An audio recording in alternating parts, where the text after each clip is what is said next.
ফকির তুমি বাদশাহ বানাও তোমারি দয়াতে, বাদশাহ আবার ফকির বনে তোমারি ইশারাতে। ফকির তুমি বাদশাহ বানাও তোমারি দয়াতে, বাদশাহ আবার ফকির বনে তোমারি ইশারাতে। যখন খুশি নাও গো কেরে, যখন খুশি নাও গো কেরে, মখলুকাতের প্রাণ দিবানিশি তোমার দয়ায় গাই যে মধুর গান, তোমার দয়ায় দিবানিশি গাই তোমারি গান। লযী জাআলা লাকুমুল আরদা ফিরাশাও ওয়াস সামাআ বিনাআ ওয়া আনজালা মিনাস সামা'i মাআ ওয়া আনজালা মিনাস সামা'i মাআন ফাআখরাজা বিহি মিনাস সামারাতি রিজকাল লাকুম। আল্লাহু আকবার। আমার আল্লাহ তাআলা এই আয়াতি কারিমার ভিতরে বান্দাদেরকে জানায়া দিলেন, আল্লাযী জাআলা লাকুমুল আরদা ফিরাশা। এ মুসলমান, কোরআন তো ছুঁয়াও দেখি না, ধরেও দেখি না, পড়া তো দূরে থাক। আমার আল্লাহ তাআলা কোরআনের ভিতরে বান্দাদের জীবনটাকে কেমন করে চালাইতে হবে সব কিছু দিয়ে রেখেছেন। বান্দাদের প্রত্যেকটা প্রশ্নের উত্তর আল্লাহ কোরআনের ভিতরে দিয়ে রেখেছেন।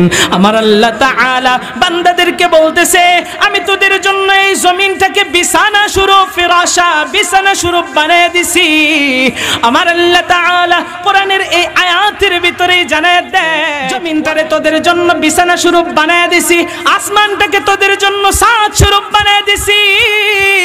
শুধু তাই নয়, তাই নয়, তাই নয়, আসমান থেকে তোদের জন্য বৃষ্টি বর্ষিত হয়, আর এই বৃষ্টির মাধ্যমে জমিন থেকে তোরা ফসলাদি উৎপাদন করিস, আর এই ফসলাদি থেকে আল্লাহ তাআলা আমাদের প্রত্যেককে রিজিকের ব্যবস্থা করে দিয়েছেন। সুবহানাল্লাহ। আল্লাহ তাআলা জবাব দিয়ে দিলেন, বান্দা জমিনটারে তোদের জন্য বিছানা স্বরূপ বানায়া দিছে। আল্লাহ তাআলা এই জমিনটাকে পানির উপরে ভাসমান অবস্থায় রেখেছেন, যার প্রমাণ হলো দুনিয়ার ভিতরে আমরা যারা বসবাস করি আমাদের প্রত্যেকের পানির দরকার আছে না নাই? আর সেই পানিগুলো আমরা এই জমিনের তলদেশ থেকে উত্তোলন করি। আল্লাহ তাআলা এই জমিনটাকে পানির উপরে ভাসমান অবস্থায় রেখেছেন, কিন্তু আমার আল্লাহ তাআলা এই জমিনটাকে যখন তৈরি করেন, আল্লাহ তাআলা পানির উপরে যখন ভাসমান অবস্থায় রেখেছেন, এই জমিনটা তখন পানির ঢেউয়ের তালে তালে হেলতে ছিল, দুলতে ছিল। আপনাদেরকে ছোট্ট একটা এক্সাম্পল দিয়ে দেই, আপনারা দেখবেন নদীর ভিতরে যদি নৌকা ছেড়ে দেওয়া হয়, ওই নৌকাটা কিন্তু পানির ঢেউয়ের তালে তালে হেলতে থাকে, দুলতে থাকে। ঠিক তেমনি ভাবে আমার আল্লাহ তাআলা এই জমিনটাকে যখন পানির উপরে ভাসমান অবস্থায় রেখেছেন, এই জমিনটা পানির ঢেউয়ের তালে তালে হেলতে ছিল, দুলতে ছিল। আমার আল্লাহ তাআলা দেখলেন এই জমিনটা যদি হেলতে থাকে আর দুলতে থাকে, আমার আদরের বান্দাগুলোর কষ্ট হবে। এ বন্ধু, একটু মনোযোগ সহকারে কথাটা শুনিয়ালন। আমার আল্লাহ তাআলা তো দয়ার মালিক, আমার আল্লাহ তাআলা তো রহমান। আমার আল্লাহ বুঝতে পারলেন, দেখলেন বান্দাগুলোর এই জমিনে থাকতে কষ্ট হবে। জমিনটা যদি হেলতে থাকে আর দুলতে থাকে, বান্দাগুলো জমিনে চলতে পারবে না, বান্দাগুলো জমিনে থাকতে পারবে না, বান্দাগুলো জমিনে কাজ করতে পারবে না। আমার আল্লাহ তাআলা এই জমিনটাকে স্থির করার জন্য আমার আল্লাহ তাআলা এই জমিনের উপরে ওই পাহাড় নামক নিয়ামতকে পেরেক স্বরূপ মেরে দিয়েছেন। চিল্লায়া কন্না সুবহানাল্লাহ। আল্লাহ তাআলা কেমন দয়ালু! আল্লাহ তাআলা চাইলে পারতেন বান্দারে এইভাবেই রাইখা দিতে, কিন্তু বলেন তো দেখি, আমরা যখন কোনো একটা ছোট্ট নৌকার ভিতরে উঠি, ওই নৌকাটা যদি ঢেউয়ের তালে তালে হেলতে থাকে আর দুলতে থাকে, আমাদের ভয় লাগে কি লাগে না? আরো জোরে বলেন। আরে ভয় লাগে মানে অনেকেই তো এই নৌকার ভিতরে উঠতেই যায় না, যদি পয়রা ময়রা যায়। দুনিয়া থেকে যদি বিদায় হয়ে যাওয়ার ভয়, এই ভয়ের কারণে নৌকায় উঠতেই চায় না। কিন্তু আমার আল্লাহ বান্দাদেরকে ভয় দিতে চান না। আমার আল্লাহ তাআলা বান্দাদেরকে ভালোবাসেন। আমার আল্লাহ তাআলা বান্দাদেরকে বড় আদর করিয়া বানাইছেন। আমার আল্লাহ তাআলা এই দুনিয়ার জমিনে সৃষ্টির শ্রেষ্ঠ মাখলুক হিসাবে আমাদেরকে মানুষদেরকে বানাইলেন। আল্লাহ তাআলা মানুষদেরকে কত ভালোবাসেন, কত ভালোবাসেন। সবাই একটু আওয়াজ দিয়ে বলবেন, আমার আল্লাহ তাআলার মা আছে নাকি? আওয়াজ হলো না। আমার আল্লাহর বাবা আছে নাকি? আমার আল্লাহর সন্তান আছে নাকি? আমার আল্লাহ তাআলা, আমার আল্লাহ তাআলা সূরা ইখলাসের ভিতরে আল্লাহর একাত্মবাদের কথা ঘোষণা করে জানায় দিয়েছেন, উল হুয়াল্লাহু আহাদ আল্লাহুস সামাদ লাম ইয়ালিদ ওয়া লাম ইউলাদ ওয়া লাম ইয়াকুল লাহু কুফুয়ান আহাদ। আল্লাহু আকবার। আল্লাহ তাআলা এই সূরার ভিতরে জানায় দিলেন, আমার আল্লাহ তাআলা একজন। কয়জন? আল্লাহ তাআলা কয়জন? চিল্লায় কোন? আমার আল্লাহ তাআলা একজন। আমার আল্লাহ তাআলা ছাড়া অন্য কোনো মালিক নাই। আমার আল্লাহ তাআলা ব্যতীত অন্য কোনো ইলাহ নাই। আমার আল্লাহ তাআলা এক। আমার আল্লাহ তাআলা বলে, আল্লাহুস সামাদ। আমি ও মুখাপেক্ষী, সবাই আমার মুখাপেক্ষী। বলেন তো দেখি, আল্লাহ আমাদের কাছে চাই কিছু? কথা বলেন। আল্লাহর কাছে বরং আমরা চাই, আমরা আল্লাহর মুখাপেক্ষী। আল্লাহ তাআলা ও মুখাপেক্ষী। লাম ইয়ালিদ ওয়া লাম ইউলাদ। আমার আল্লাহ তাআলা কাউকে জন্ম দেন নাই। আমার আল্লাহ কারো থেকে জন্ম গ্রহণও করেন নাই। ওয়া লাম ইয়াকুল লাহু কুফুয়ান আহাদ। আমার আল্লাহ তাআলার সমকক্ষ কেউ নাই। ঠিক কিনা কোন?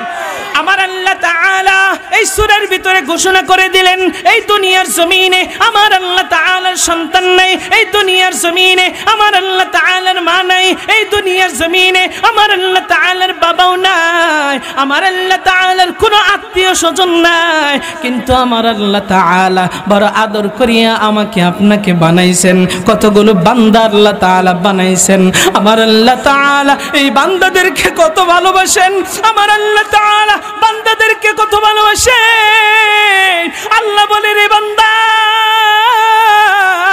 এই দুনিয়ার জমিনে আমি তো কারো কাছে কিচ্ছু চাই না। আমি তোদেরকে বানাইছি আদর করিয়া। কেন?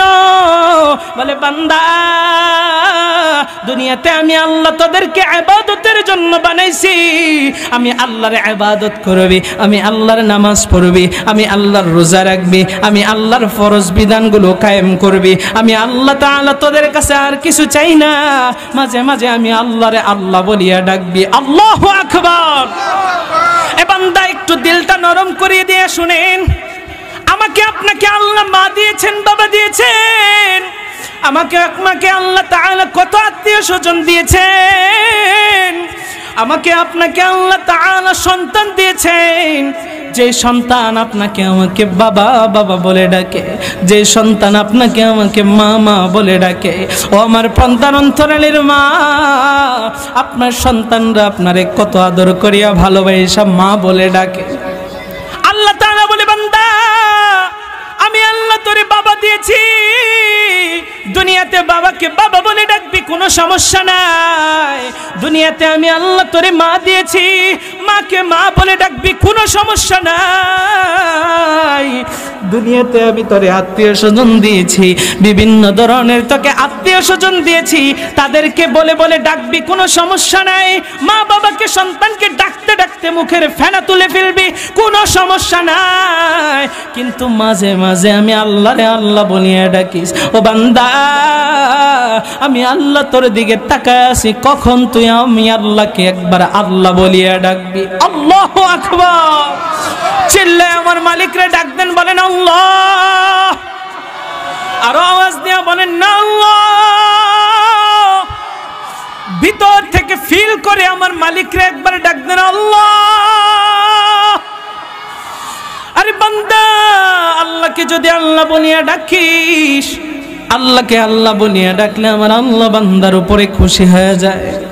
আমার মায়ার নবী ডাক দিয়া জানায় দেয়, আমার আল্লাহ কিন্তু নিজের নাম নিজেই রেখে দিয়েছেন রহমান। আমার আল্লাহ তিনি নিজের নাম নিজেই রেখে দিয়েছেন রহিম। আল্লাহু আকবার।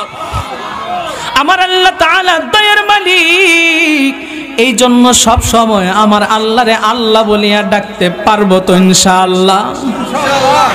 আল্লাহ তাআলার গুণগান গাইব। এই কণ্ঠের মালিক কে? এই কণ্ঠকে কার জন্য বিলিয়ে দিতে হবে?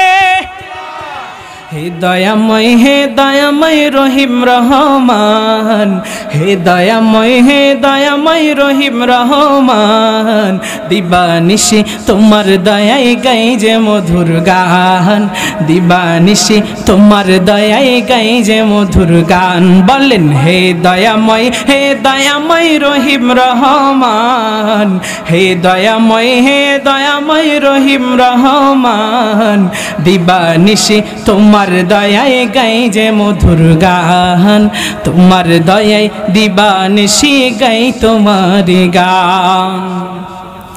ফকির তুমি বাদশা বানাও তোমারি দয়াতে, বাদশাহ আবার ফকির বনে তোমারি ইশারাতে।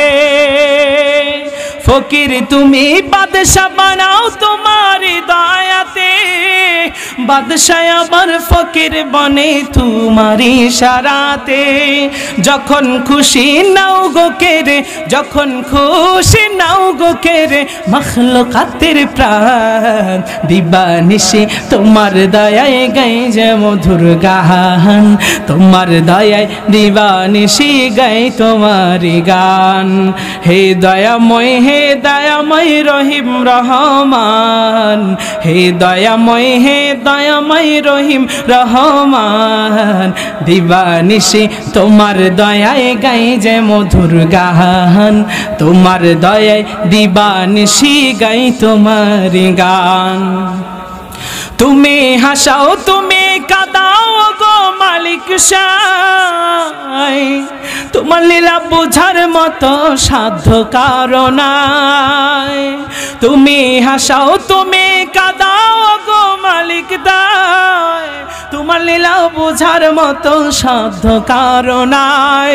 তোমার রাহে জীবন আমার, তোমার রাহে জীবন মুদের হয় যেন কুরবান, দিবানিশি তোমার দয়ায় গাই যে মধুর গান, তোমার দয়ায় দিবানিশি গাই তোমার গান।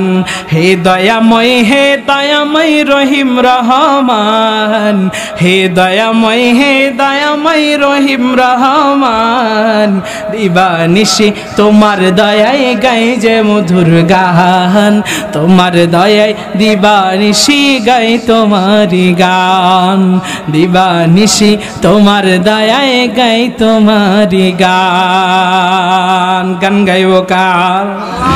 আওয়াজ দিয়া কন্যা মেয়া গান গাইব কার?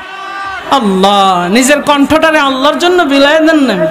বলেন দেখি, আল্লাহ আপনাকে আমাকে কেন বানাইছেন? আল্লাহর ইবাদতের জন্য। আর দুনিয়াতে যত বস্তু আল্লাহ তৈরি করেছেন সবগুলোকে কাদের খেদমতের জন্য বানাইছেন? আমাদের খেদমতের জন্য। এই তো ভালো ছাত্র সবাই হয়ে গেল। এভাবে ভালো ছাত্রের মতো থাকতে হবে শেষ পর্যন্ত। রাজি আছেন ইনশাআল্লাহ? সম্মানিত ভাইয়ের আমার, এতক্ষণে আলোচনায় অনেক কিছু আমরা বুঝতে পেরেছি। তাহলে আমাদের কি করতে হবে? বেশি বেশি আল্লাহর ইবাদত করতে হবে। এখন ইবাদতটা কেমনে করব? আমরা তো ইবাদত বাদ দিয়া এমন ভয়ঙ্কর ভয়ঙ্কর গুনার কাজ করি, আমাদের গুনার তো হিসাব নাই। কত গুনাহ যে করি, চুরি ডাকাতি থেকে নিয়ে যত অশ্লীল কাজ আছে, জিনা ব্যভিচার ঘুষ সুদ বিভিন্ন ধরনের অন্যায়ের ভিতরে আমরা লিপ্ত আছি, হিসাব নাই। কিন্তু একবারের জন্য কি আমরা চিন্তা করেছি আল্লাহর সামনে একদিন আমার দাঁড়াইতে হবে? এই জিনিসটা যদি আমরা চিন্তা করি তাহলে মনে হয় না কেউ গুনাহ করবে। এই জন্যই মায়ার নবী বলেন বেশি বেশি করে মৌতের কথা স্মরণ করো। আরে ভাই, প্রত্যেক দিন এই মাহফিল হবে না, এই জন্য দিলের কান লাগাইয়া কথাগুলো শ্রবণ করি। দেখেন এমন এমন গুনাহ করি, একবারের জন্য চিন্তা করেন আল্লাহর সামনে কিন্তু আমাকে আপনাকে দাঁড়াইতে হবে। আজকে অন্যের হক মেরে দিচ্ছে, অন্যের টাকা পয়সা জমি জমা আত্মসাৎ করে আমি ভোগ করতেছি, আল্লাহর সামনে কিন্তু আমাকে একদিন দাঁড়াইতে হবে। এই চিন্তাটা আমাদের ভিতরে থাকলে মনে হয় না গুনাহ? সম্মানিত ভাইরা আমার, দেখেন স্পষ্ট কোরআনের ভিতরে আল্লাহ তাআলা বলে দিয়েছেন সুদ তোমরা খেও না। স্পষ্ট আল্লাহ তাআলা বলে দিলেন, ইয়া আইয়ুহাল্লাযীনা আমানু লা তাকুলুর রিবা আদআফাম মুদাআফা। আল্লাহ তাআলা কোরআনের এই আয়াতের ভিতরে বান্দাদেরকে ডাক দেয়া কয়, ইয়া আইয়ুহাল্লাযীনা আমানু, হে মুমিনগণ, লা তাকুলুর রিবা আদআফাম মুদাআফা, তোমরা সুদ খেও না, সুদকে তোমরা প্রত্যাহার করো। আল্লাহ বান্দারে কত আদর করিয়া ডাইকে বলতেছেন, হে মুমিনগণ, হে ইমানদারগণ, হে আমার আদরের বান্দা, তোমরা সুদ খেও না, সুদ প্রত্যাহার করে নাও। আমার আল্লাহ আয়াতের ভিতরে জানায় দেয়, ওয়াত্তাকুল্লাহ, তোমরা আল্লাহ তাআলাকে ভয় করো। আল্লাহ তাআলাকে ভয় করার জন্য বলে দিলেন। প্রক্ষান্তরে আল্লাহ তাআলা বান্দাদেরকে বলতেছেন, সুদ খেলো মিম্মা রাযাকাকুমুল্লাহু হালালান তাইয়্যিবা। আমার আল্লাহ এই আয়াতের ভিতরে বান্দাদেরকে ডাক দেয়া বলেন, হে মানুষ, তোমরা হালাল রিজিক অন্বেষণ করো, হালাল রিজিক ভক্ষণ করো। বলে কেমন করে? মায়ার নবী হাদিসের ভিতরে জানায়া দেই, তলাবু কাসবিল হালালি ফরিদাতুম বাদাল ফরিদা। তোমাদের ফরজ কাজ সমূহের মধ্যে হালাল উপার্জন করা এটাও একটা ফরজ কাজ। এ বান্দা, আমরা হালাল উপার্জন করব, এটা আল্লাহ তাআলার পক্ষ থেকে অর্ডার, আমার নবীজিও জানায়া দেয়। কিন্তু মনের ভিতরে প্রশ্ন, হুজুর, আমরা এই সুদের মাধ্যমে উপকার পাইতেছি, টাকা পয়সা ইনকাম করতে পারতেছি, তাহলে সুদ যদি আমরা বন্ধ করে দেই তাহলে আমরা কি কাজ করে খাবো? আমার আল্লাহ তাআলা কোরআনের ভিতরে আয়াত সাজিয়ে সাজিয়ে বলে জানায় দিলেন, এ বান্দা, তো সুদ তোমাদের জন্য হারাম করে দিলাম, আর আমি আল্লাহ তাআলা তোমাদের জন্য ব্যবসাকে হালাল করে দিলাম। সুবহানাল্লাহ। এতক্ষণ কি বললাম? আল্লাহ বলতেছে, বান্দা সুদ খেও না। রাসূল বলেন, তোমাদের ফরজ কাজ সমূহের মধ্যে একটা ফরজ কাজ হচ্ছে হালাল উপার্জন করা। আবার আল্লাহ আরেক আয়াতে কি বলতেছেন? এই যে বান্দা প্রশ্ন করবা যে আল্লাহ সুদটা তো হারাম করে দিলেন, এখন আমাদের জন্য কি পথ খুলে দিলেন? আল্লাহ কয়, সুদের মাধ্যমে তোরা হারাম উপার্জন করবে, এটা তোদের জন্য হারাম করে দিয়েছি, কিন্তু প্রক্ষান্তরে তোদের জন্য হালাল করে দিয়েছি ব্যবসাকে। সুবহানাল্লাহ। আপনি সুদ খাবেন কেন? ব্যবসা করেন। সুদের কারবারি করতে গেলেও তো টাকার প্রয়োজন হয়, কথা কন না কেন? তাহলে আপনার হালাল টাকা আছে, টাকা দিয়ে আপনি ব্যবসা করেন, অথচ এই সুদের শাস্তি কি? আরে এই সুদের শাস্তির কথা যখন যেদিন আমি জানতে পারলাম, আমার বিবেকটা নাড়া দিয়ে উঠেছে। সর্বপ্রথম ছোটবেলায় যখন বাচ্চা ছিলাম, আমাদের সভাপতি সাহেব সবাই যুবকরা মক্তবে পড়ছে, লা তাদখুলুল জান্নাতা জাসাদুন গুযিয়া বিল হারাম। এটা 40 হাদিসের ভিতরে একটা হাদিস, মক্তবের বাচ্চাদেরকেও পড়ায়। রাসূল বলেন, হারাম দ্বারা লালিত পালিত শরীর জান্নাতে যাবে না। আহারে, এ সুদখোরের দল, কথাগুলো একটু মনোযোগ সহকারে শুনেন। আমার মায়ার নবী জানায় দেয়, লা তাদখুলুল জান্নাতা জাসাদুন গুযিয়া বিল হারাম। হারাম দ্বারা লালিত পালিত শরীর জান্নাতে প্রবেশ করবে না। দুনিয়ার ভিতরে যারা হারাম ভক্ষণ করে, হারাম রিজিক যারা ভক্ষণ করে, আমার আল্লাহ তাআলা তাদের রক্তটাকে হারাম করে দেয়। আর যাদের শরীরের ভিতরে হারাম রক্ত প্রবাহিত হয়, যাদের শরীরটা হারাম দ্বারা লালিত পালিত হয়, আমার আল্লাহ তাআলা জানা দেয় তাদের জন্য জান্নাত আমি আল্লাহ হারাম করে দেই। চিল্লায়া বলেন নাউযুবিল্লাহ। সুদখোরের দল একবারের জন্য চিন্তা করলে না। আমার মায়ের নবী জানা দেয়, সুদের 70টা গুনাহ রয়েছে। এ সুদখোরের দল, মনোযোগ সহকারে একটু কথাটা শুনিয়ে নেন। আমি সুদখোরের দল এইভাবে উল্লেখ করে বলতেছি, আমি আপনাদেরকে ভালোবাসি, মোহাব্বত করি, আঘাত দেওয়ার জন্য বলছি না, জাহান্নাম থেকে বাঁচানোর জন্য বলতেছি। আমার মায়ার নবী জানায় দেয় সুদের 70টা গুনাহ আছে, তার ভিতরে নিম্ন স্তরের গুনাহ হচ্ছে আইয়াং কার রাজুল উম্মা। সুদের সর্বনিম্ন স্তরের গুনাহ হচ্ছে সুদকারী যদি ছেলে হয় তাহলে ওই সুদকারী তার নিজের আপন মারে বিয়ে করে ফেললো। নাউজুবিল্লাহ কোন মিয়া। সুদকারী যদি কোনো মহিলা হয় ওই মহিলা তার আপন পিতাকে বিয়ে করলো। নাউজুবিল্লাহ। আরে বিয়ে করা মানে আপন মা, আপন বাবা। সুদকারী ছেলে হইলে আপন মাকে বিয়ে করলো, জিনা করলো। নাউজুবিল্লাহ কোন মিয়া। আপনারা এখানে যারা আছেন জবাব দেন। আজকে আপনাদেরকে ধরেছি, আমাদের জাহান্নাম থেকে বাঁচতে হবে ভাই, বাঁচতে হবে। জাহান্নাম থেকে আমাদের বাঁচতেই হবে। বলেন, মাকে বিয়ে করার কল্পনাও কেউ কোনোদিন করতে পারে? করতে পারে? কোন বিবেকবান কোনোদিনও কল্পনাও করতে পারে না মায়ের সাথে জিনা করার। কথা বলেন না কেন? আরে বিবেক কোথায় হারায় গেছে, কোথায় হারায় গেছে? 70টা গুনার ভিতরে নিম্ন স্তরের গুনাহ হচ্ছে আপন মায়ের সাথে জিনা করা, জিনা করা। মহিলারা আপন বাবার সাথে জিনা করে, এক বিছানায় শোয়া। আর কিভাবে বললে বুঝবেন? উলামায়ে কেরাম যে বুঝায়, আর কিভাবে বললে বুঝবেন? আরে সর্বোচ্চ স্তরের গুনাহ হচ্ছে আমার আল্লাহ এবং তার রাসূলের সাথে যুদ্ধ ঘোষণা করা। মুসলমান আওয়াজ দিয়ে এখন আল্লাহর সাথে যুদ্ধ করে টিকতে পারবেন নাকি? ধ্বংস হয়ে যাবে। এই কথাগুলো যখন পড়েছি কলিজায় ফেটে যায় যে মানুষ কিভাবে পারে। আল্লাহ সুদকে এতগুলো আয়াত নাযিল করলেন, রাসূল হাদিস বললেন, হাদিসের পর হাদিস।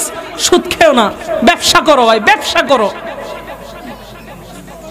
টাকা অন্ধ বানায় দিচ্ছে। আরে সুদের কত কত আযাব, কত আযাব। একটা ছোট্ট আযাব জানায় দেই। আমার মায়ার নবী হাদিসের ভিতরে জানায় দেয় সুদকারীর আযাবগুলোর ভিতরে একটা আযাব, যারা দুনিয়ার ভিতরে সুদ খায় আমার আল্লাহ তাআলা ওদের দিকে ফিরেও তাকাবেন না। ওই সুদকারীর বাচ্চাদেরকে আমার আল্লাহ তাআলা একটা রক্তের গরম উত্তপ্ত টকবগে রক্তের সাগরের ভিতরে নিক্ষেপ করবেন। ওই রক্তের সাগরের ভিতরে গরম রক্ত, নষ্ট রক্ত, নাপাক রক্ত, গরম পানি যেরকম টকবক করে ওই গন্ধ পচা রক্তটাও টকবক করতে থাকবে।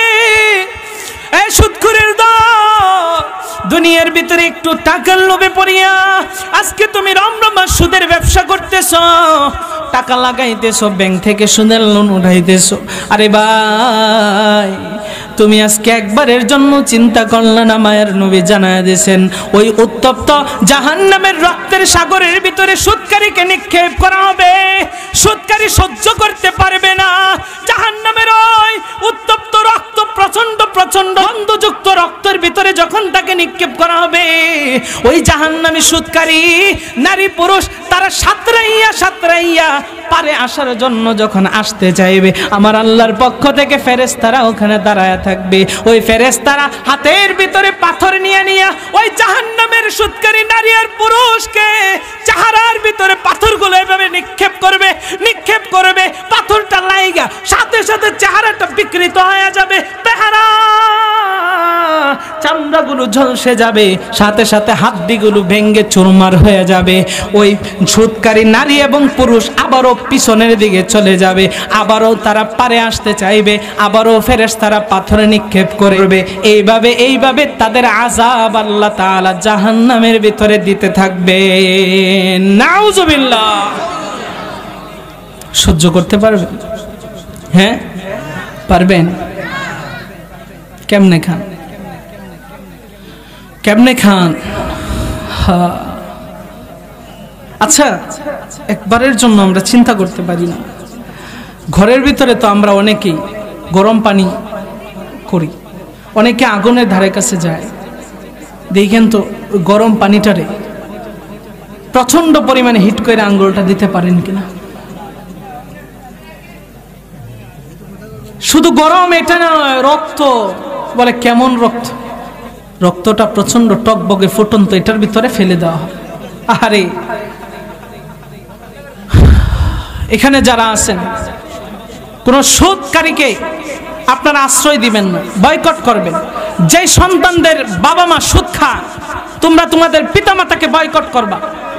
যে স্ত্রী আপনার স্বামীরা সুদ খায়, স্বামীকে বয়কট করবেন, বলবেন তোমার এই সুদের টাকা দরকার নাই, আমরা খাইতে পারি না, সুদের টাকার দরকার নেই। আজকে দেখেন একজন সুদ খায়, হারাম দ্বারা তার শরীর মানে হারাম দ্বারা উপার্জন করে। আর দেখেন পুরুষরা একটা জিনিস চিন্তা করেন, আপনি যে সুদ খাচ্ছেন, হারামটা খাচ্ছেন, এই হারামের টাকাটা উপার্জন করে আপনি তো আপনার বাসায় নিয়ে আসতেছেন, এটার দ্বারা খাবার কিনে আপনি নিজে খাইতেছেন, আবার কি করতেছেন, আপনার স্ত্রীরে খাওয়াইতেছেন, সাথে আপনার মা বাবারে খাওয়াইতেছেন। আপনার নিষ্পাপ সন্তানটা, যেটার কোনো গুনাহ নাই, মাসুম, এই সন্তানটারে আপনি খাওয়াইতেছেন ওই সুদের টাকা, হারামের টাকা। বলেন দেখি, আপনার এই স্ত্রী, সন্তান, মা বাবা কি অপরাধ করেছিল আপনি হারাম খাওয়াইতেছেন? কি অপরাধ ছিল তার? আপনি হারাম খাওয়ায় তার রক্তটারে নাপাক করতেছেন। আমার পর্দার অন্তরের মা আর ছোট্ট যুবকদেরকে বলবো, ছোট্ট বাচ্চাদেরকে বলবো, যারা বুঝবান, সুদখোর তোমার বাবা হলে বাবাকে বয়কট করবে, দরকার নেই আপনার এই টাকা। আল্লাহ তাআলা আমাদের হেদায়েত দান করুক, বলেন আমিন।